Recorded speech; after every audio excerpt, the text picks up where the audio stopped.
Buenas tardes a todos e a todas. Eu quisiera, em nome de ICA, dar a bem-vinda e agradecer a presença de todos vocês. Primeiro, informar que este foro, onde vai haver uma apresentação do informe interagencial ICA-FAO-CEPAL sobre perspectivas da agricultura e do desenvolvimento rural em las Américas, uma mirada hacia América Latina e o Caribe, 2013, estará sendo transmitido via webcast a todas as oficinas de ICA nos 34 países do hemisfério.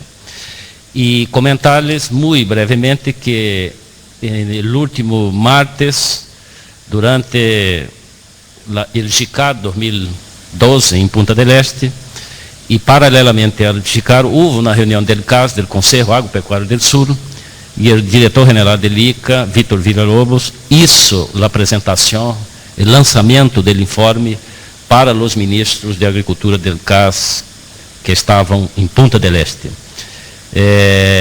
E o diretor comentou que este jueves íamos apresentar acá na oficina de ICA em Uruguai informações com mais detalhes e que serão brindadas por os autores deste informe. E os autores desse informe é Rafael Trejos, que é gerente do CAESPA, do Centro de Análise Estratégica sobre Política para a Agricultura, está ubicado em Costa Rica, sede central de ICA. Por la CEPAL, Adrián Rodríguez é jefe da Unidade de Desenvolvimento Agrícola de la CEPAL, Chile, e por Byron Miranda, que é oficial em Políticas Agrícolas de la FAO, Chile. Agradeço a presença, eu sei que este horário não é muito apropriado, muitos de los referentes da institucionalidade pública e privada cá de Uruguai estão regressando de Punta del Este, porque recém terminou o evento de GICAR, mas eu creio que é uma oportunidade única aproveitar a presença de los três autores acá em Uruguai para ser a apresentação pública do informe conjunto ICA-FAO-CEPAL. E eu vou passar a palavra a Carlos Paulino. Carlos Paulino é diretor, agradeço a presença de Carlos Paulino. Carlos Paulino é diretor da UPIPA, da Oficina de Planeamento e Políticas Agropecuárias do Ministério da Agricultura, Ganaderia e Pesca do Uruguai. E depois de Carlos Paulino, vai falar Antônio Molares, que é representante da FAO em Uruguai. Passa a palavra para Carlos Paulino. Bueno, muchas gracias, Antonio. Buenas tardes, muchas gracias también por la presencia de todos ustedes aquí. Cuando me invitaron a participar de este evento, no tuve ninguna duda, digamos, porque representa para nosotros como ministerio un logro muy importante que ellos obtuvieron al buscar precisamente coordinar esfuerzos, no duplicar, y sistematizar un conjunto muy útil de información a nivel de la región, de análisis profundo, digamos, de toda esta temática, y que se convierte en gran medida en un elemento, digamos, de aporte importante, digamos, a contextualizar la realidad, digamos, de nuestros países, en particular en el caso de Uruguay. Nosotros en OPIPA, la Oficina de Programación y Políticas Agropecuarias, hacemos una publicación nacional que tiene incluso la misma estructura que tiene este informe, en el sentido que tenemos una parte del área macroeconómica, que está a cargo de la economista Verónica Durán, que está aquí presente con nosotros, después estudios sectoriales específicos y estudios de política transversal en instrumentos. Es un elemento que está disponible regularmente en la web del Ministerio de Ganadería, Agricultura y Pesca, y bueno, son esfuerzos, digamos, que convergen, que permiten entre todos ir mejorando el nivel de entendimiento entre los países y contribuyendo a una mayor calidad de información que es básica tanto para el sector público como para el sector privado. De manera que felicito a la FAO, al ICA, a la CEPAL por este esfuerzo conjunto que busca generar sinergias y aportes complementarios, que es realmente muy bienvenido y es, no tenga ninguna duda, muy útil y un mensaje, digamos, de aliento para que lo sigan haciendo con el éxito que lo vienen haciendo. Muchas gracias. Paso la palabra a Antonio Morales. Bueno, muy buenas tardes a todos y a todas. Yo en primer lugar quisiera agradecer al ICA por esta iniciativa de presentar en esta oportunidad este estudio, coincidiendo, como ha dicho Antonio Donizetti, con la presencia de 3 de los consultores que han trabajado directamente en el estudio. Esta es la 4ª edición del estudio, luego hay muchas cifras actualizadas, la primera fue en el 2009, y de parte de la FAO pensamos que esto puede ser un aporte muy importante para la reflexión y la toma de decisiones relacionadas con la formulación de políticas agropecuarias en la región. Yo me van a permitir que haga básicamente un par de reflexiones que creo que son importantes en el marco de esta presentación. Primero que nada, resaltar que aunque América Latina presenta una situación muy favorable, quizá con un gran crecimiento económico por encima de los países desarrollados, la realidad es que los desafíos que se nos presentan a futuro nos obligan a estar muy atentos a estos temas. El crecimiento demográfico, el uso excesivo de los recursos naturales y el cambio climático, entre otros, son factores que nos irán exigiendo cada vez más la producción de alimentos de forma intensiva y sostenible. Y ello habrá que hacerlo, está claro, a través de nuevas tecnologías y de un mejor uso de las mismas, y también con un verdadero desarrollo rural que llegue a los pequeños productores y a sus familias. Aunque América Latina, y esto es una buena noticia, es la región del mundo que más ha avanzado en la reducción del hambre en su conjunto, y voy a dar datos de una publicación de la FAO, que es el Estado de la Inseguridad Alimentaria en el Mundo 2012, en los últimos años América Latina, en los últimos 20 años, ha disminuido en 16 millones el número de personas subnutridas, y de tal forma que en el 2012 hay 49 millones de personas subnutridas en este continente. Esto equivale a un 8,3% de la población. Son cifras buenas, pero estamos aún lejos de alcanzar el objetivo el número 1 de desarrollo del milenio, que es reducir a la mitad el porcentaje de personas que pasan hambre en el mundo. Luego hay que hacer todavía hasta el 2015 unos esfuerzos suplementarios. Pero bueno, de todas formas, esta reducción del número de hambrientos es un dato positivo, pero el dato negativo es que la situación es muy diferente de unos países a otros. Hay países que han avanzado más, como Brasil y Perú, que han avanzado mucho en estos últimos años, pero hay otros que no, que han retrocedido o se han mantenido igual que estaban. Otro dato también significativo es que si bien la producción y la productividad crecen, lamentablemente se mantiene todavía la pobreza por problemas de inequidades, como es, por ejemplo, la distribución de las tierras, la inequidad en la distribución de las tierras. Y de esta forma, América Latina y el Caribe sigue siendo todavía contradictoriamente una de las regiones del mundo que más niveles de desigualdad tienen. Otro dato también, yo creo que es un dato con doble cara de la moneda, es la constante volatilidad y el aumento de los precios de los alimentos. Este dato concretamente contribuye también a marcar más las diferencias entre los países, porque esto que es una ventaja para los países agroproductores y agroexportadores es un inconveniente para los países que importan sus productos para alimentar a sus habitantes. Y finalmente también quería aportar en estas breves palabras mías que desde la FAO se está propiciando el desafío hambre cero en el mundo. Ya en América Latina y el Caribe hay un proyecto que es la Iniciativa América Latina y el Caribe sin Hambre 2025 y se está extendiendo a otras regiones del mundo.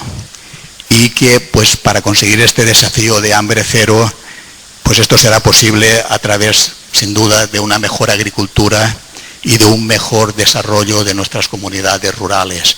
Y sin duda esperamos que esta publicación contribuya precisamente en este esfuerzo de desafío hambre cero.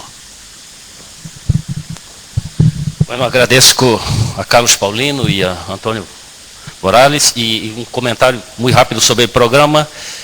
Adrián Rodríguez de la CEPAL va a empezar acá la presentación del informe y va a hablar sobre el contexto macroeconómico y bienestar rural. Después de Adrián Rodríguez hablará Rafael Trejos, que va a brindar una charla sobre la parte del informe referente a los sectores, un análisis de los sectores de las cadenas agropecuarias. Y finalmente Byron Hara de la FAO hablará sobre el capítulo especial del informe, porque todos los informes tienen un capítulo especial, y el capítulo especial del informe 2003 es sobre un tema bastante que está muy comentado y hay muchas tratativas en los gobiernos, es sobre el tema de la tenencia de la tierra. Y seguramente que es un tema que interesa a todos los países de Mercosur y a todos los países del ICA. Muchas gracias, agradezco la presencia y llamo a Adrián Rodríguez para...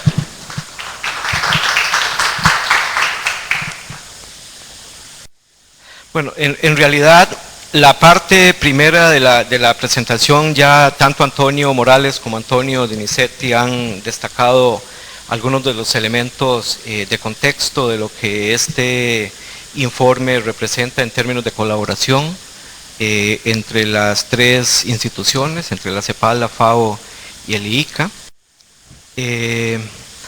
Tal como Antonio Morales destacaba, este es el cuarto informe y me parece que es importante destacar un poco la génesis de estos informes y esto se remonta a una reunión del GIA, como parte de las reuniones que convoca el IICA, en donde en algún momento cada una de las instituciones llegábamos con un informe y hubo una excitativa a las instituciones para tratar de simplificar y ojalá de ponernos de acuerdo para elaborar un informe común. Y eso lo venimos haciendo desde el 2009, que fue el primer informe conjunto. Es un proceso que... Entonces, esta es la cuarta edición del informe. Como parte de este proceso también hemos venido elaborando algunos boletines adicionales sobre temas más de interés en momentos determinados. Hemos elaborado 2 boletines especiales. Uno de esos, el último, estuvo desarrollado en el marco de un proceso de consulta que se desarrolló el año pasado, que en realidad fue conducido por la FAO, de diálogos de políticas a nivel subregional sobre el tema de cómo enfrentar la mayor variabilidad de precios y los precios más altos de los alimentos. Los resultados de esos diálogos están recogidos en el segundo boletín de los que hemos publicado. Ya Antonio mencionaba cuál es la estructura del documento. El documento tiene algunas secciones que son fijas: el contexto macroeconómico, el área de análisis sectorial y el capítulo de bienestar rural e institucionalidad, y un capítulo especial que este año, como se mencionaba, está dedicado al tema de la tenencia de las tierras. Démosle lo que tiene que ver con el contexto macroeconómico. Básicamente está enmarcado en un contexto de incertidumbre. Destacamos el tema de la incertidumbre respecto de la recuperación, pasa a la siguiente por favor, del crecimiento en las economías avanzadas, y esto muy vinculado sobre todo con la lenta recuperación del crecimiento en Estados Unidos, y más recientemente por la crisis a la que están enfrentados los países de la Unión Europea, y también más recientemente también la disminución en las tasas de crecimiento de China, y que eso, China, bueno, no creo que para todos es conocido la importancia que ha tenido, sobre todo para el sector agroexportador de la región en los últimos años. Entonces, el punto es que las expectativas en cuanto al desempeño de la economía mundial plantean un escenario que pareciera ser relativamente desfavorable en términos generales. Y ese contexto, por lo tanto, va a condicionar de alguna manera ese escenario internacional, el desempeño que puedan tener los países de la región, tanto en lo que respecta al desempeño económico en general como en lo relativo al desempeño del sector agropecuario. Y en ese contexto se destaca dos elementos importantes para la región, y esto fue un tema que surgió de manera importante en los seminarios, los diálogos de política a que me refería al inicio de la presentación, en términos de fomentar el desarrollo de los mercados internos y sobre todo el tema del comercio intrarregional. América Latina es una de las regiones donde hay menos comercio intrarregional.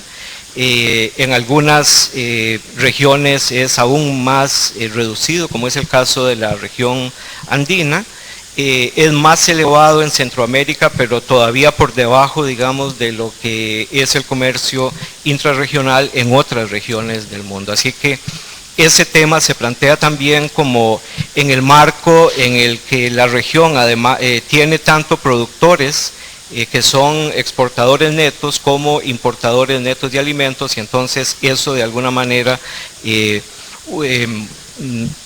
con apoyo de marcos de políticas adecuados fortalecerlo.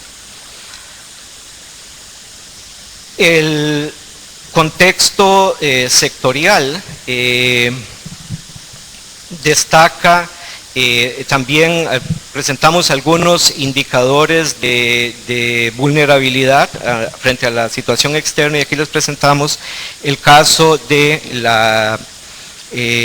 algunos indicadores. Es un poco difícil verlo desde allá y aquí también, como es, por ejemplo, la participación de la Unión Europea de los 27 países como mercado de las exportaciones de la región. Consideramos que ese es un indicador relevante en términos de exposición frente a una recrudecimiento de las condiciones en la Unión Europea, de la situación económica en general.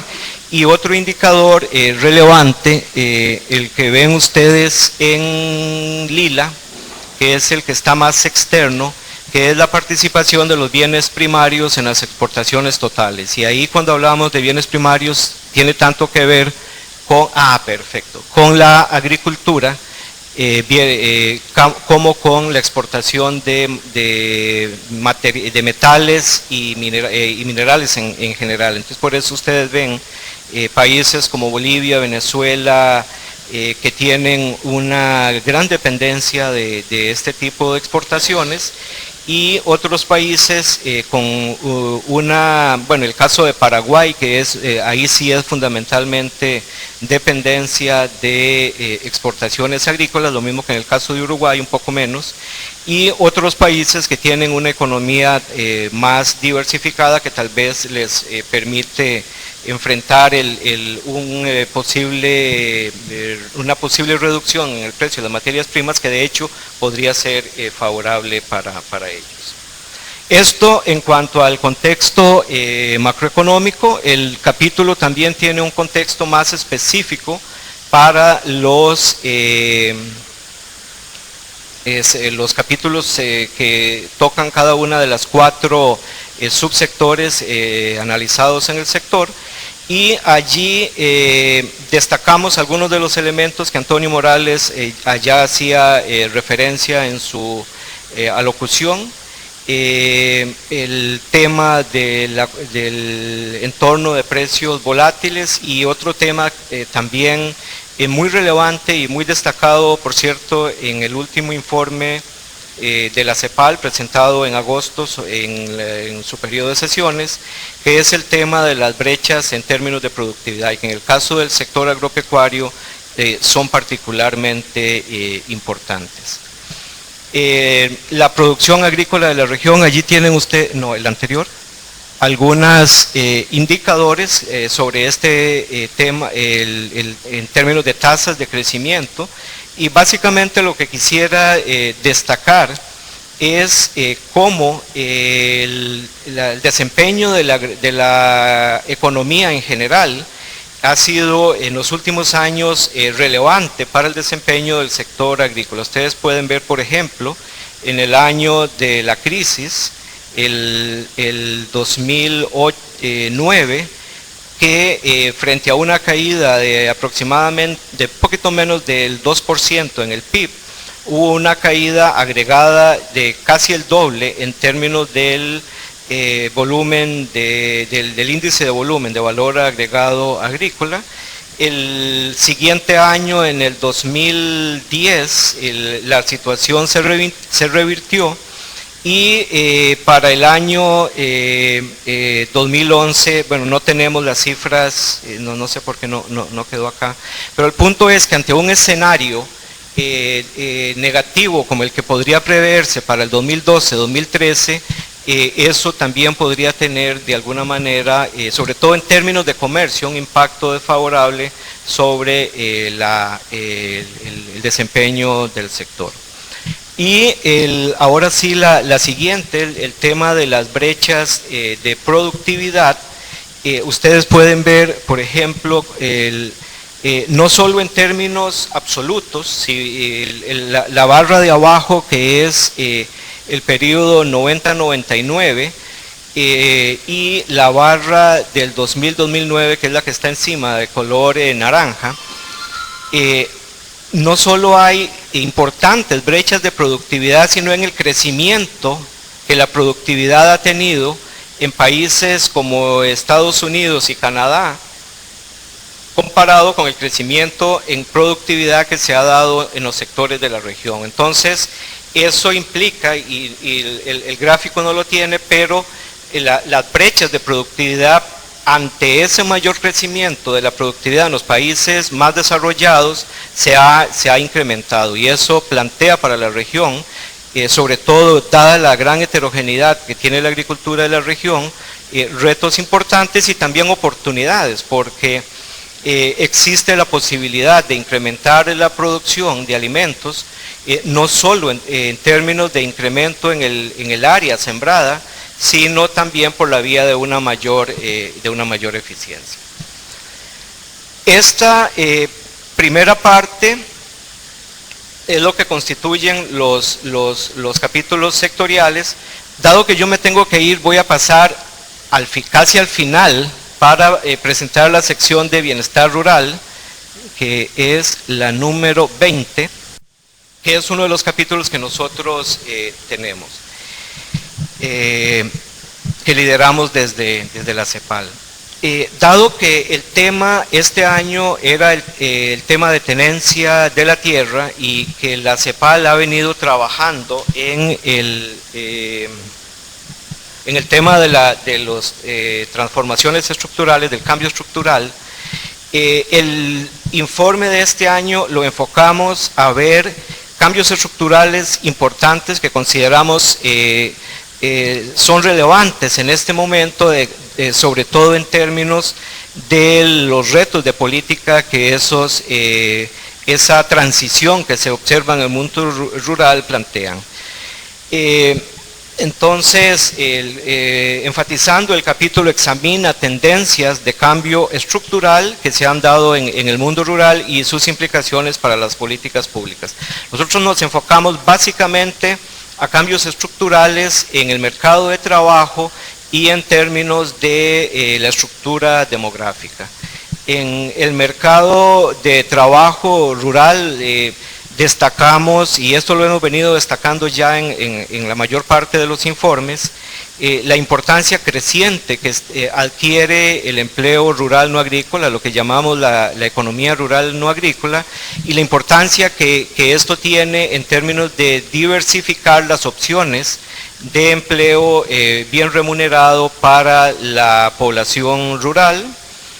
Destacamos también que hay un incremento en el empleo de las mujeres, pero que con muchas diferencias entre países, y que en muchos casos el mayor incremento se da justamente en actividades, rurales no agrícolas, en algunos países como sobre todo que tienen sectores agroexportadores muy orientados a la exportación al mercado norteamericano, como Costa Rica, el mismo Chile, que son sectores muy intensivos en mano de obra. En términos de procesamiento, hay un componente muy importante del empleo de las mujeres en esos sectores. Y otro tema que es el incremento en la residencia urbana de personas que trabajan en el sector agropecuario. Esos son así, a muy grandes rasgos, digamos, algunos de los fenómenos que examinamos en cuanto al mercado de trabajo. En términos de transición demográfica, identificamos tres grandes grupos de países, uno liderado, por cierto, por Uruguay, Chile, y en el que también podemos tener a Costa Rica, México y República Dominicana, si mi memoria no me falla, con un procesos de transición más avanzados, y eso es particularmente evidente en el caso de Uruguay, una población rural más envejecida, con menos jóvenes, y una fuerza digamos, una concentración importante, sobre todo en los grupos de mayor edad, que es el caso, por ejemplo, en Uruguay. Y otro grupo de países que disfrutan de lo que podríamos llamar un bono demográfico, en donde están básicamente países centroamericanos como Nicaragua, Guatemala, Honduras, en donde todavía hay un contingente importante de población en los grupos de edad más de menores de 15 años, por ejemplo. Entonces, esto plantea oportunidades, pero también desafíos para que ese potencial que hay pueda ser bien aprovechado en el beneficio del desarrollo de los territorios rurales. El otro grupo de países están en una situación intermedia. También identificamos resultados mixtos en términos de la reducción de las brechas urbanos-rurales en términos de pobreza e indigencia, con algunos países que han logrado reducciones significativas. Ya se mencionaba los casos de Perú y de Brasil. En el informe también hemos venido desarrollando una tipología de hogares rurales para ver las dinámicas de ingreso y de generación de ingresos y de pobreza.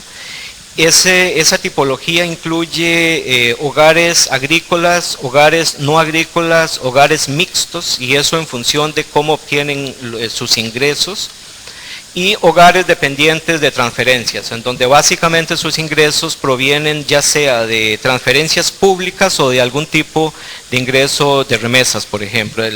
La situación cambia entre países. Ahora, lo que quisiéramos destacar allí, y eso lo vamos a ver en el tema de retos de políticas públicas, es la mayor incidencia de pobreza que se da tanto entre los hogares agrícolas como entre los hogares dependientes de transferencias, con una particularidad interesante, y es que en los países con mayor incidencia de pobreza en el conjunto del medio rural, como son, por ejemplo, Uruguay, Paraguay, Bolivia, Guatemala y Honduras, que son algunos de los países que tenemos, en ese grupo de países con mayor incidencia de pobreza es donde la incidencia de la pobreza entre los hogares agrícolas es mayor. Y eso tiene que ver mucho con la forma de inserción en el mercado de trabajo. Hay una participación muy importante de empleo por cuenta propia y de trabajadores familiares no remunerados. En el otro lado, entre los países con menor incidencia de pobreza, Uruguay, Chile y Costa Rica, allí el grupo con mayor incidencia de pobreza es el de los hogares que dependen de transferencias. Y otra condición interesante es que en estos países con baja incidencia de pobreza, en general el grupo menos pobre es el de los hogares que combinan tanto ingresos agrícolas como no agrícolas, o sea que tienen una estrategia de diversificación del ingreso y posiblemente una composición de los hogares que les permite acceder a esas oportunidades en el mercado de trabajo. Y finalmente identificamos algunos nuevos retos para el mundo rural y allí, sin detenerme mucho, básicamente destacar el tema del cambio climático y de la bioenergía como dos grandes retos a los que enfrenta el mundo rural en la región. En términos de retos para las políticas públicas, destacamos en primer lugar el tema de las políticas de desarrollo productivo, y allí muy enfocados en el tema de diversificación de las economías rurales y de la agregación de valor. Y entonces hablamos de transformaciones o de cambios estructurales, tanto desde el punto de vista de la diversificación de las actividades agrícolas y no agrícolas, como de una mayor agregación de valor o transformación en los sectores agrícolas, como podría ser, por ejemplo, las vías que han desarrollado países como Chile, México y Costa Rica de nuevo, en términos de potenciar mucho lo que es el sector de agricultura no tradicional, por ejemplo, vegetales, frutas y productos que además son intensivos en la generación de mano de obra y permiten una mayor agregación de valor en el medio rural en cuanto a procesos de transformación, por ejemplo. Luego, en segundo lugar, retos para las políticas de mercado de trabajo y protección social, sobre todo en función de lo que ya mencionaba sobre cambios demográficos y dinámicas de la pobreza. La FAO ha venido trabajando en los últimos 2 años en varios estudios sobre mercado de trabajo rural y pobreza, y se destaca el tema de que muchas de estas políticas normalmente tienen un sesgo urbano, pero que conforme el empleo asalariado toma importancia en el medio rural, adquieren mucha relevancia entonces también como políticas relevantes para el bienestar rural. Y finalmente, el tema de la articulación de políticas, consideramos que es muy importante que las políticas de desarrollo productivo estén articuladas a las políticas de protección social, de manera que las políticas de protección social también tengan de alguna manera un componente de productividad, de productivo, y no se queden meramente en un enfoque de asistencia. Hay algunos países que han venido desarrollando experiencias interesantes en ese sentido. Políticas de desarrollo productivo también mejor articuladas con las políticas de mitigación y adaptación de la agricultura al cambio climático, y la articulación en términos de las políticas de desarrollo productivo y las políticas de seguridad de alimentos, o sea, sobre todo para promover no solo más alimentos, sino alimentos de más calidad, que es un tema muy importante en términos de no solo de seguridad, sino de calidad de la alimentación. Y finalmente, las políticas de desarrollo productivo y las políticas nacionales de agenda digital. Valga destacar que el informe del año pasado tenía como capítulo especial el tema de las nuevas tecnologías de la información y las comunicaciones. Y lo que nosotros hemos detectado es que en algunos países el sector agrícola y rural en general es de los últimos sectores en entrar en este tipo de políticas de agenda digital, y la idea es ser más proactivos, buscar más el diálogo con esos otros ámbitos de las políticas públicas para promover una mayor incorporación de TICs en agricultura. Esto sería el capítulo, los contextos y el capítulo de bienestar rural. Muchas gracias.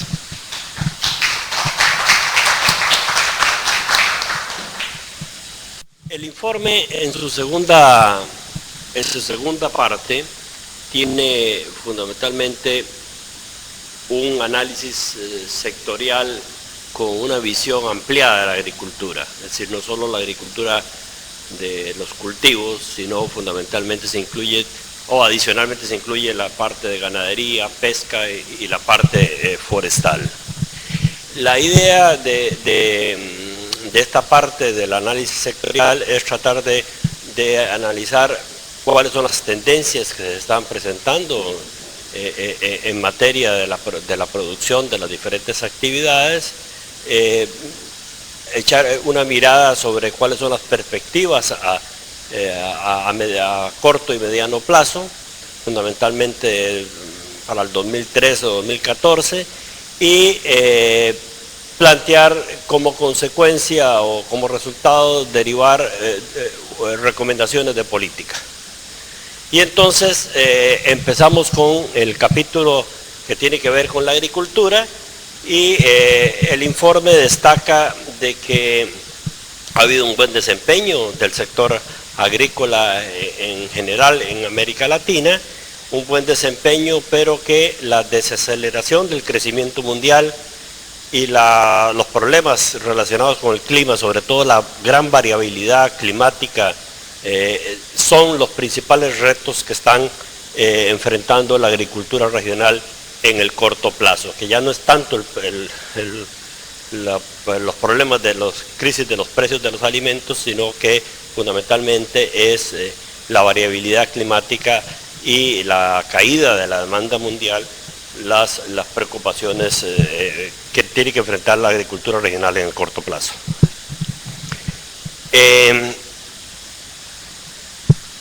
No, la anterior. Básicamente, los pronósticos son, como les decía al principio, optimistas para la agricultura, pero estos pronósticos se ven limitados por las perspectivas de inversión que se plantean para el sector. La percepción de los actores que deberían invertir en la agricultura implica, como vamos a ver más adelante, una actitud poco, digamos, inclinada a incrementar los niveles de inversión, y entonces eso va a limitar las perspectivas optimistas para la producción agrícola. Los pronósticos en la mayoría de la región de América Latina, excepto en Centroamérica, son optimistas, son las expectativas de producción agrícola para el periodo 2012 a 2014 son positivas, aunque se anticipa menores variaciones en la producción de los principales productos básicos de la región. Los inventarios de los principales commodities agrícolas, con excepción del maíz, se espera que se mantengan altos, pero sin embargo la ocurrencia de fenómenos como la sequía que padeció los Estados Unidos en la primera parte o gran parte de este año, fenómenos climáticos de importancia como esos podrían estar afectando significativamente el escenario en el corto plazo.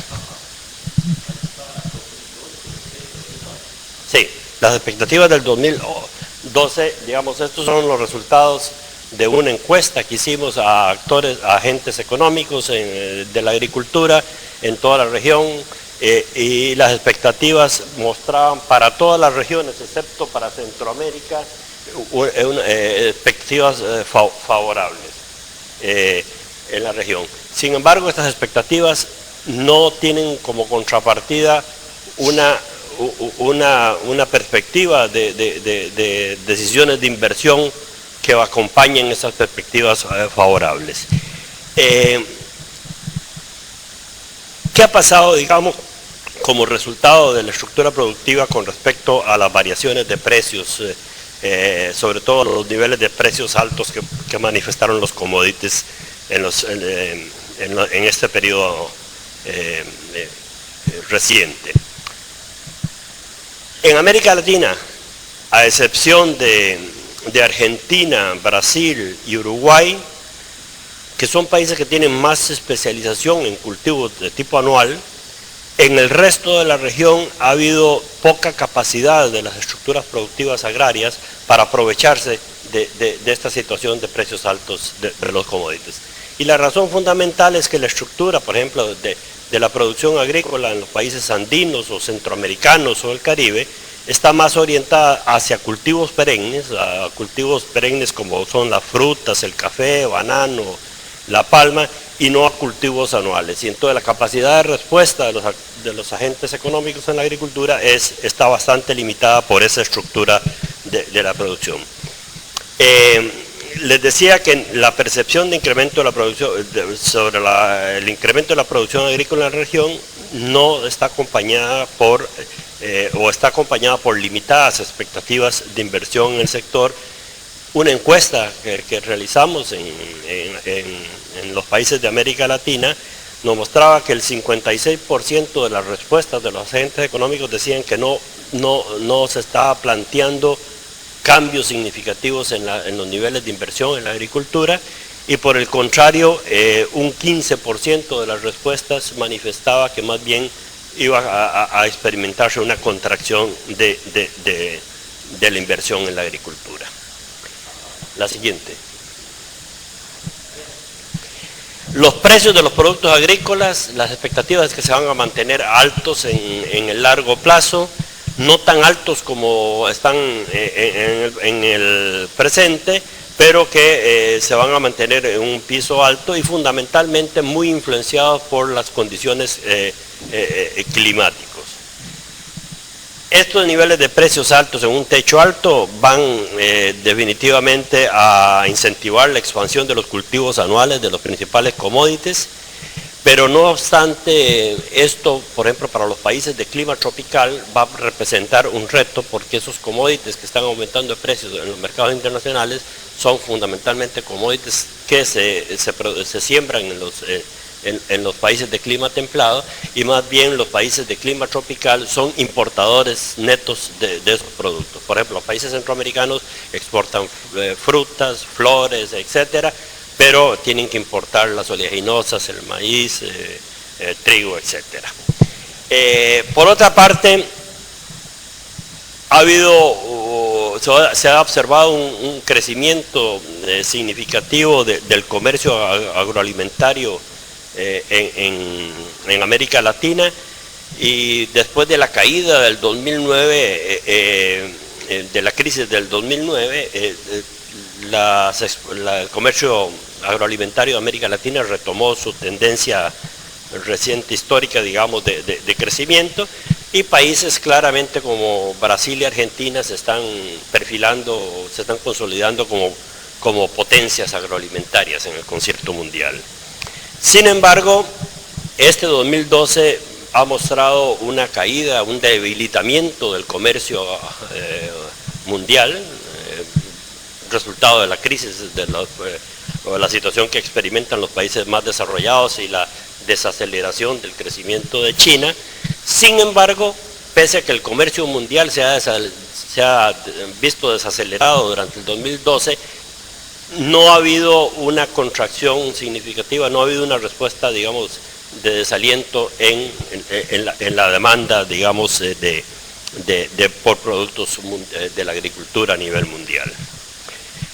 También se observa que los países de América Latina, ante el estancamiento de las negociaciones en la ronda Doha y las perspectivas que son a mediano plazo, que no va a pasar nada ahí, no se van a retomar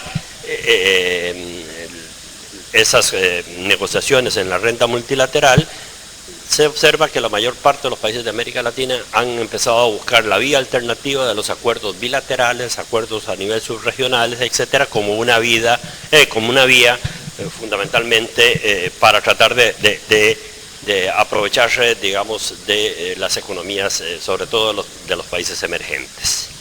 Las perspectivas que se observan para la agricultura en la región es fundamentalmente que va a haber una preocupación creciente por lograr una agricultura que sea mucho más sustentable que en el pasado para tratar de mitigar los efectos del cambio climático.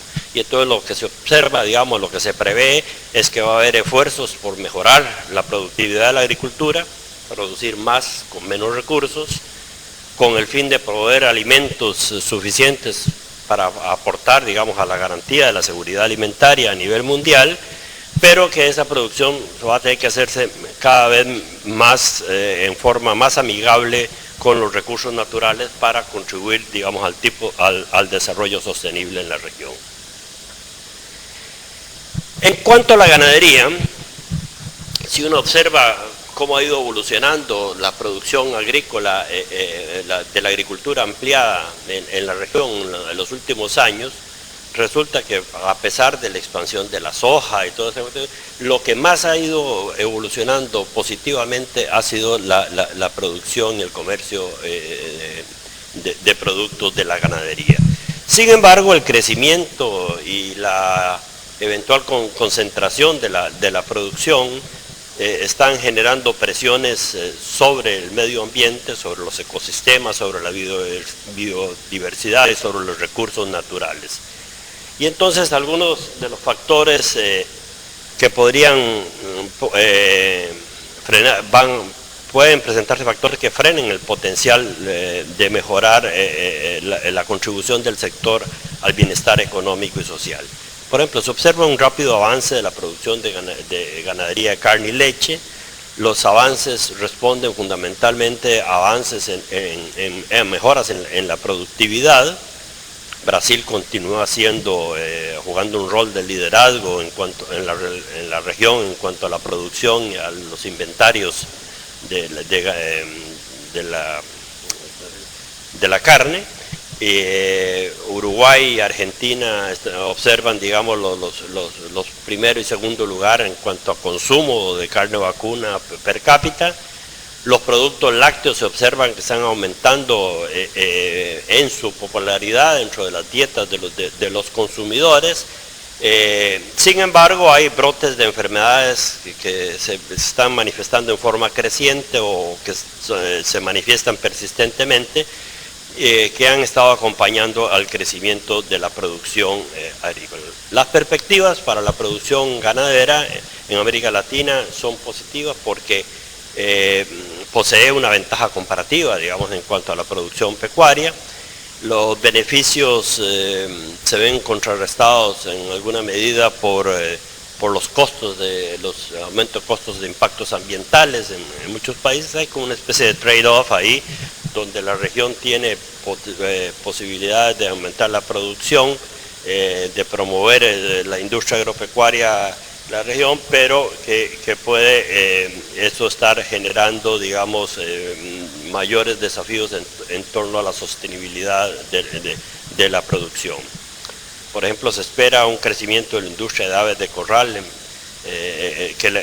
por ejemplo, que la industria de aves de corral, que ha crecido muy rápido en Brasil, empiece a desacelerarse de manera considerable en los próximos años. Problemas sanitarios como el reciente de México, que lo obligó a hacer un sacrificio de una cantidad de millones de gallinas ponedoras en la parte central de México, provocando desabastecimiento de huevos, son fenómenos que se están presentando porque la expansión de la actividad ganadera en general va acompañada de problemas sanitarios también crecientes. En cuanto al sector de pesca y acuicultura, lo que se observa es una caída importante o una limitación en las posibilidades de aumentar la captura, digamos, de pesca o la pesca extractiva, y fundamentalmente lo que se anticipa es que cada vez el sector va a estar más dependiente de los cultivos de la acuicultura y no de la pesca extractiva. Adelante. La tendencia es que está disminuyendo en forma notoria la pesca extractiva, y los cultivos están creciendo, aunque están creciendo moderadamente. No obstante que están creciendo moderadamente, están llegando a alcanzar niveles récord de producción en la región. Sin embargo, esta actividad de la pesca por cultivo, de la acuicultura, está mostrando niveles importantes de concentración en unos pocos países.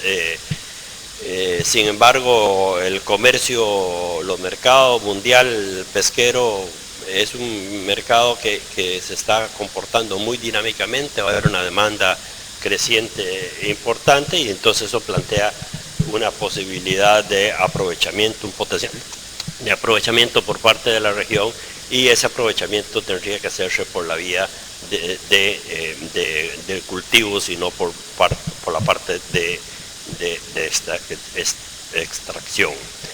Sin embargo, se observa muy poco apoyo por parte de las estructuras estatales a la actividad pesquera en la mayor parte de los países, y muchas de las posibilidades, de las acciones que hay que hacer para aprovechar este potencial y el desarrollo de las actividades acuícolas requieren fundamentalmente no solo de un apoyo por parte del Estado, sino de tratar de lograr una mayor inserción, una inserción más activa por parte de los pequeños productores, y así no solo aprovechar la expansión de la agricultura, sino por esa vía tratar de mejorar las condiciones de vida de los pequeños productores.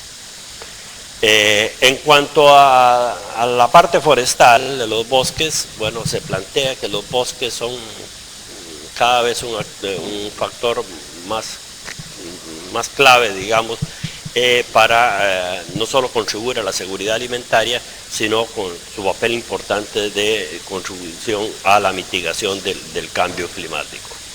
Entonces, fundamentalmente lo que se observa en los países es que están formulándose crecientemente programas, por ejemplo, para reducir las emisiones por deforestación o degradación forestal. Sin embargo, la región continúa siendo, aunque promueve el desarrollo forestal sustentable, sigue siendo una región en la cual se pierde en forma muy significativa la cobertura forestal, o se degrada fundamentalmente porque hay dinámicas sociales y económicas propias de la región que están propiciando un uso intensivo de los bienes forestales y cambios en el uso del suelo.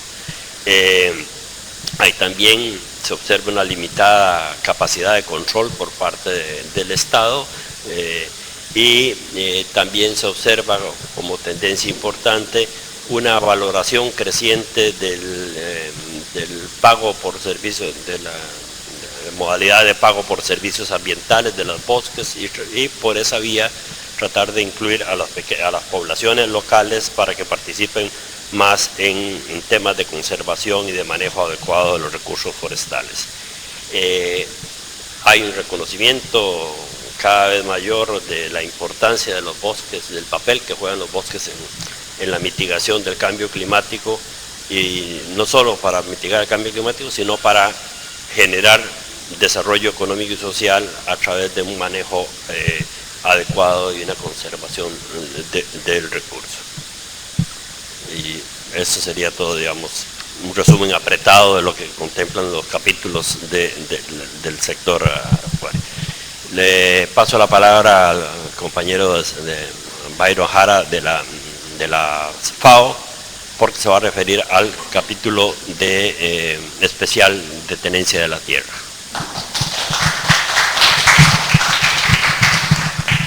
Muchas gracias, Rafael. Sí, en realidad este año me toca hablar acerca de lo que fue el capítulo especial. Al final de la reunión, en la parte de atrás, hay unos CDs donde se incluyen los informes de los años anteriores también. Del informe que se realizó en el año 2009, que fue el primero, otro del 2010, el anterior, que fue una sección que tuvimos que abarcar 2 años, 2011, 2012, y este que será, que es el año 2013.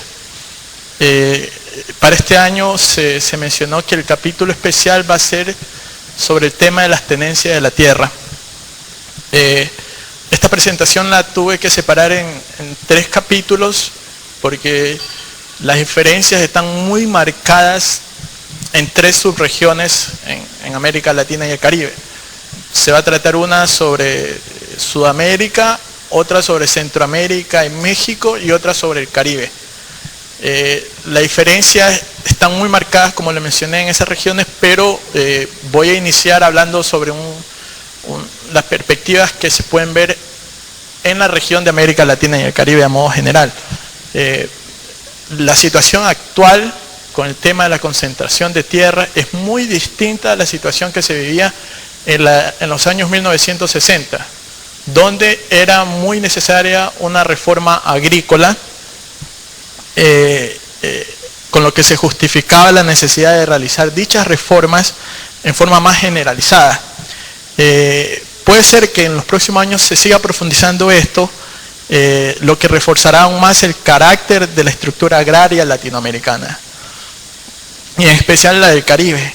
El mercado de tierras, se ve que las perspectivas del mercado de tierra en la región van a experimentar una dinámica de cambio estructural profunda, donde se encuentran 2 grandes referencias a nivel de la región. Una, en forma general, es la fragmentación de la estructura que existe en algunos países. Puede ser el caso de México, también en caso de algunos países andinos y en especial en Centroamérica, que esto va acompañada de una concentración, de una estructura de concentración. Puede ser en el caso de Brasil, Chile, Argentina y Uruguay, especialmente, donde ya estamos eliminando un poco lo que son las explotaciones. La otra tendencia muy marcada es que más allá de la dinámica general que se puede ver, se seguirá fragmentando la propiedad con el segmento campesino, en términos de tener medianas y grandes propiedades. Por ejemplo, esto se puede ver en algunos países como Bolivia, Venezuela y Brasil, donde existen procesos de reforma agraria muy marcados, muy recientes que se están dando, donde se está brindando el acceso a campesinos que no tienen tierra. Y también se está brindando el acceso a pequeños propietarios. Pueden ser 1 parcela, 2 parcelas, 1 hectárea, media hectárea. Entonces, el medio rural en sí está teniendo más propiedad de la tierra. Ahora, esta concentración y junto a los procesos de concentración, es probable que siga habiendo una degradación ambiental, y es ahí donde las políticas tienen que jugar un papel muy importante, puesto que, tal como lo mencionó Rafael, ya el punto focal de los temas de los mercados agrícolas ya se está desviando de la atención en el torno a la volatilidad por los precios. Ya el gran foco actualmente está dado en los cambios climáticos que pueden ocurrir y que seguirán ocurriendo. Es por eso de que también el tema de concentración de tierra tendrá que prestarle una atención especial a cómo la tierra va a ser el amortiguador de estos efectos, tanto en un proceso económico productivo en el cual las personas produzcan, se alimenten y vivan de la tierra, y así como también usen la tierra como amortiguador de los cambios ambientales que se presentan. Esta primera presentación con la parte de Sudamérica, este resumen trata sobre que el problema de la tierra, como lo mencioné, es más complejo ahora. Ahora, ¿por qué es necesario mantener y profundizar el acceso a la tierra? Es porque deben existir políticas como el reparto de tierras, asistencia técnica, debe ir acompañado de políticas de riesgo, del uso del agua también para riego y la asociatividad, especialmente dado en términos de créditos e infraestructura. Ahora es necesario también que se puedan apreciar e incentivar políticas que requieran una regularización de títulos de tierra, porque hay muchos países en la región que no poseen ciertas políticas de regularización. No existe un catastro oficial, y es por eso que vamos a ver que en varias de las regiones se enfatiza ese mensaje de que es necesario actualizar los censos agrícolas porque son muy inexistentes o están muy desactualizados. Lamentablemente en la región existen pocos casos donde los censos se han llevado a cabo en el 2011, 2012, pero salvo esas excepciones hay países en los cuales el último censo disponible ha llegado a ser hasta el año 94 o 96. Entonces no se puede tener una apreciación clara de cómo está la dinámica territorial. Además es necesario contar con espacios de diálogo para poder crear y ver mecanismos de cómo apoyar la concertación para encontrar soluciones a la demanda de los pueblos originarios. Esto implica en forma especial el respeto que se debe tener a los acuerdos internacionales que se han llevado a cabo para preservar y proteger a los pueblos originarios en América Latina y el Caribe, especialmente en los países andinos. Pero para que esto tenga sustento de largo plazo también tendría que haber una extensión hacia parte de la sociedad civil, porque ellos también colaborarían de una u otra forma de que este conocimiento se pueda abarcar en mayor territorio. Finalmente, en Sudamérica se puede ver que es necesario contar con información actualizada, como mencioné, porque sin los censos actualizados no se podrá tener una información clara de cómo está llegando el catastro. Sí, ese sector de tierras, el sector de tenencias, es muy dinámico con el transcurrir de los años. Es un mercado que se mueve mucho más rápido que los mercados agrícolas, pero sin embargo el hecho de mantener censos actualizados ayudaría en forma mucho mejor.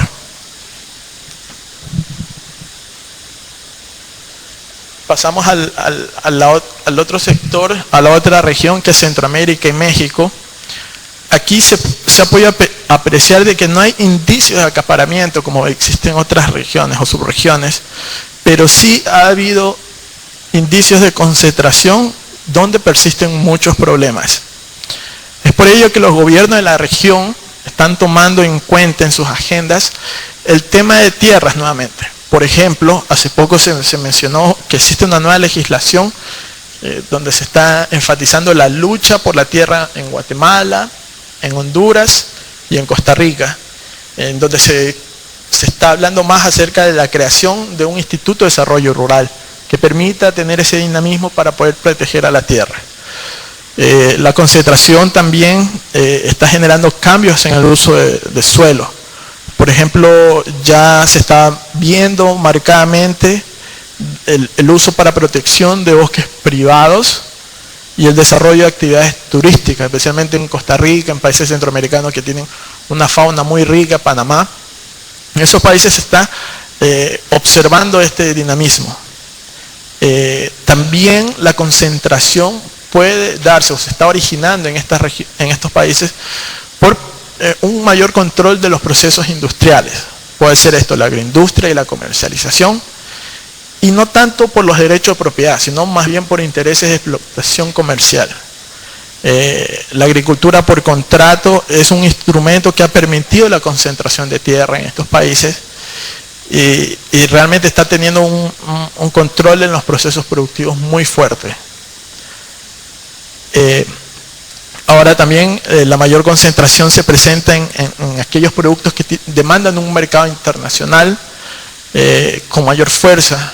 Puede darse el caso en estos países centroamericanos, mucho el caso de las frutas que son exportadas a mercados nacionales, que gozan de una demanda muy grande en estos países.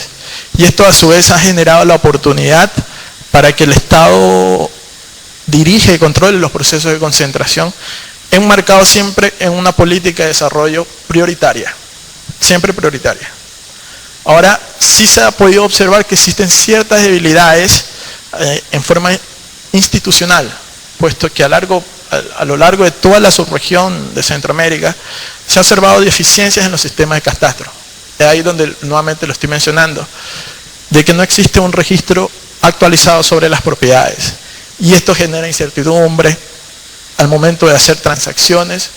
Una persona no puede vender fácilmente una tierra, no puede transarla si es que no tiene un registro adecuado, un sello que lo permita así verificar de que sea un dueño. Eso genera incertidumbres. La incertidumbre obviamente afecta el precio de la propiedad, no lo convierte tan dinámico como podría ser, no lo convierte en un activo seguro para poder transarse. Nuevamente mencionamos el tema, el mensaje que se tiene que dar, que la prioridad que el Estado deba invertir en desarrollar sistemas de control de catastro y registro de propiedad. También se requiere hacer una apuesta grande en tener proyectos que permitan actualizar los censos agrícolas en todos los países. Finalmente, un modelo muy especial que es el caso del Caribe, donde no solamente juega un papel la tierra, sino que los recursos naturales son un conjunto que pertenecen a la propiedad y a la culturalidad de las personas. Las personas no solamente viven de la tierra, la mayor parte de ellas viven del agua y mezclan las dos, el agua y la tierra, para obtener turismo y de ello generar ingresos. Y es por eso que el mercado de la tierra en el Caribe es mucho más dinámico de lo que se pueden ver en nuestros países. Obviamente este es un modelo clásico que se ha podido apreciar, donde se toma en cuenta muchas cosas como la eficiencia, la equidad y la sostenibilidad. Pero sin embargo, este modelo caribeño es muy frágil porque no se permite aplicar políticas eficaces. Ya como lo mencioné anteriormente, la población caribeña considera la tierra como una fuente de cultura y patrimonio. Mucho depende del agua, de los peces. Muchos, incluso en algunos países, las personas no prefieren producir de la tierra porque les es más rentable ir a pescar en el mar y con eso vender el producto, alimentarse. E incluso les es más rentable dedicarse al turismo que explotar la tierra. Y es por eso que ahí es donde se debe mezclar este uso de la tierra con los otros recursos. En las zonas costeras es un activo muy importante. Sirve para el sustento, para la recreación y el comercio. Pero sin embargo también existen muchos problemas y conflictos al momento de mezclar estos recursos, porque el agua, a diferencia de la tierra, no es fácil de dividir, y es ahí donde se generan conflictos al momento de separar. Bueno, este territorio se puede pescar, este territorio no se puede pescar, hasta aquí llega mi agua continental, hasta aquí llega mi agua territorial, y es ahí donde se generan conflictos. Pero salvo esos casos, deben darse las limitaciones necesarias para poder hacer un uso adecuado de los recursos. Ahora también en la región del Caribe se ha dado más dinamismo al ámbito territorial habitacional que se están dando en la tierra, porque se deben considerar otros factores relacionados al uso que se le pueda dar a la tierra, especialmente cuando existen políticas que sirvan para disminuir la pobreza. Un ejemplo de ello fue lo que pasó recientemente en Haití, donde debido a una debilidad grave en el gobierno de no tener un sistema administrativo eficaz, no permitió desarrollar o salir adelante ante una catástrofe natural de tal magnitud como se han podido salir en otras regiones. Por ejemplo, lo que pasó en Chile en el año 2010, donde en menos de 6 meses el problema del terremoto ya estaba solucionado. Ahora en Haití han pasado todavía ya 2 años, 3 años y aún parece como si el terremoto hubiese sido ayer. Se deben de tener en cuenta estos aspectos importantes al momento de ver cómo la estructura administrativa del Estado juega un rol muy importante al momento de superar la pobreza. Y por último, nuevamente, como lo mencioné, deben enfocarse más las naciones a poder actualizar los censos agrícolas, tener un sistema de catastro muy bien dinámico en todas las regiones. Eso es todo por el capítulo especial. Muchas gracias. Abrimos la sección a preguntas que puedan tener ustedes. Independientemente del colega Adrián, él salió, pero si es algún tema de lo que les puse, nosotros también podemos contestarlo.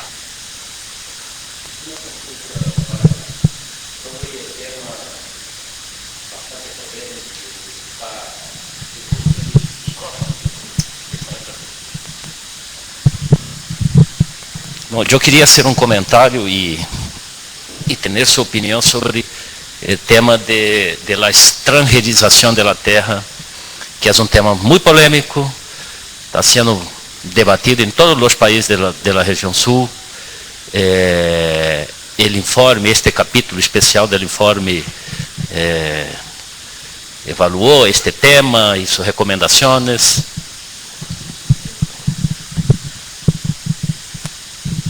Sí, efectivamente, este tema, este capítulo especial tiene la misma estructura que tienen todos los capítulos. Como lo mencionó Adrián, todos los capítulos tienen una estructura uniforme. ¿Cómo abordamos los temas? Primero hacemos una introducción de lo que es el tema, donde se destacan hechos importantes que existieron en la región durante el periodo. En este caso, como es un capítulo especial, ya se abarca un poco más de una década, década y media. Luego se introduce lo que es las perspectivas que pueda tener el tema en especial. Y se dan recomendaciones de políticas basadas en las perspectivas que existieron y finalmente se concluye. Por eso que el documento sí menciona las perspectivas del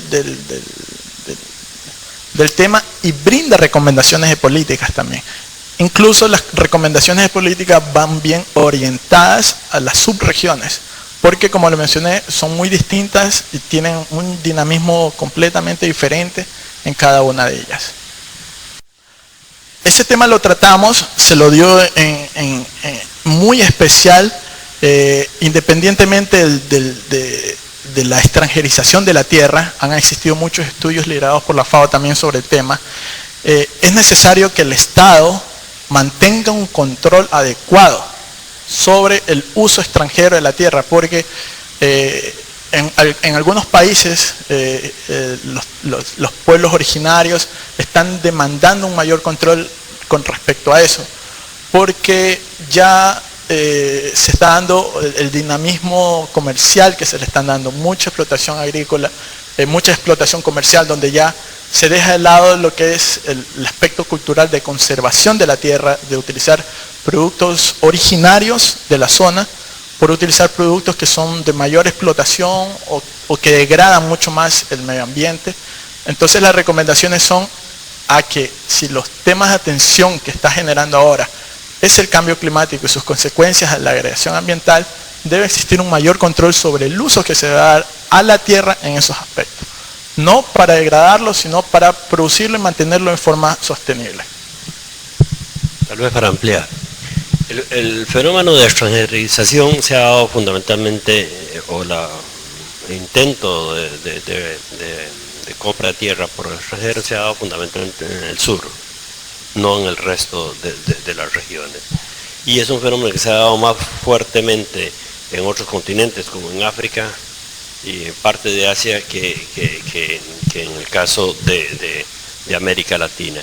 Y ha habido, eso sí, desde el punto de vista institucional, ha habido una respuesta de políticas de los países tratando de plantear instrumentos legales para regular el uso de la tierra. Brasil emitió una legislación, en Argentina estaba en proceso también la emisión de una legislación para regular o limitar el uso de la tierra, y creo que en Paraguay también se estaba dando. Entonces, pero es un fenómeno que se está dando más en el sur del continente que en el resto de las regiones.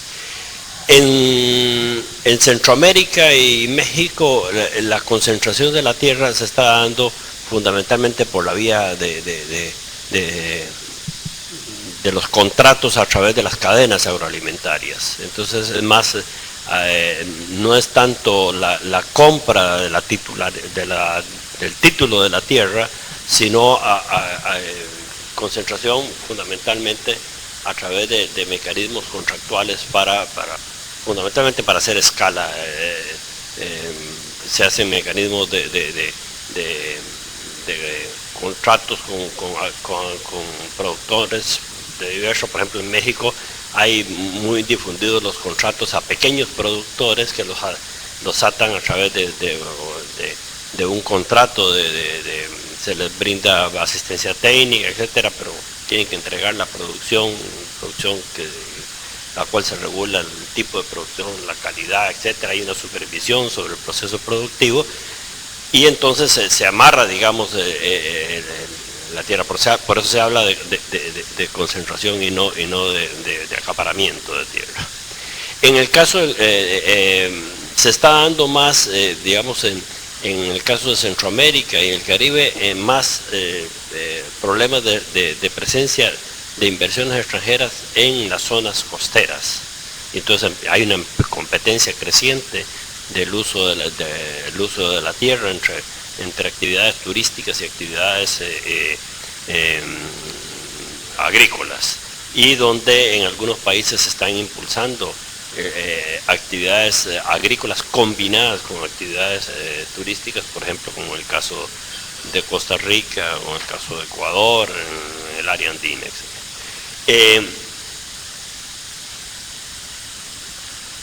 En Centroamérica y México también lo que se observa es compras de tierra por empresas de un país, digamos, sobre todo en la industria, en la actividad azucarera, de caña de azúcar. Hay, por ejemplo, en Centroamérica hay grupos empresariales importantes guatemaltecos que han ido comprando tierras para producir caña de azúcar y ingenios en otros países de Centroamérica. También inversiones de México en Centroamérica en ese tipo. Pero fundamentalmente se hace por la vía contractual y no necesariamente, son menos los casos en los que se hace la compra directa. En el caso del sur, también lo que se observa es el alquiler, digamos, hacer escala aumentar la escala de las explotaciones por la vía de alquilar tierras para desarrollo de cultivos de soja.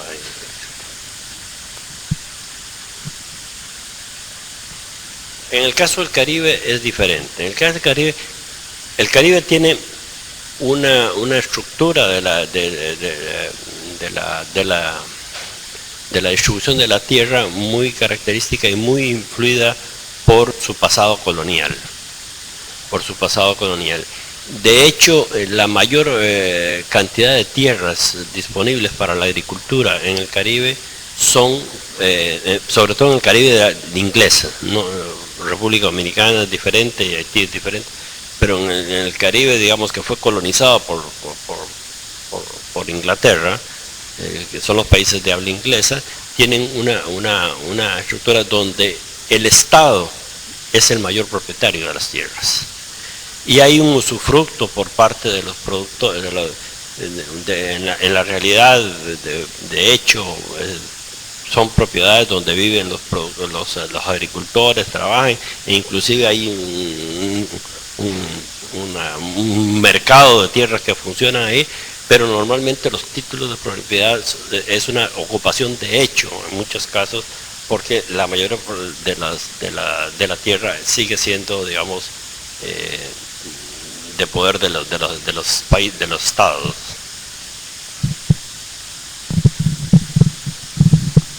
No sé si hay alguna otra pregunta. Si no hubiera más preguntas, no nos queda más que agradecerles el tiempo que tuvieron para venir a acompañarnos, y esperamos que la información que le hemos provisto sea de utilidad. Como decía Byron, hay unos CDs ahí atrás. Este documento va a estar colocado en la página web de las 3 agencias. Ya debe estar subida en las páginas web de las 3 agencias, pero de todas maneras tenemos versiones ahí en CD para el que quiera usar. Gracias.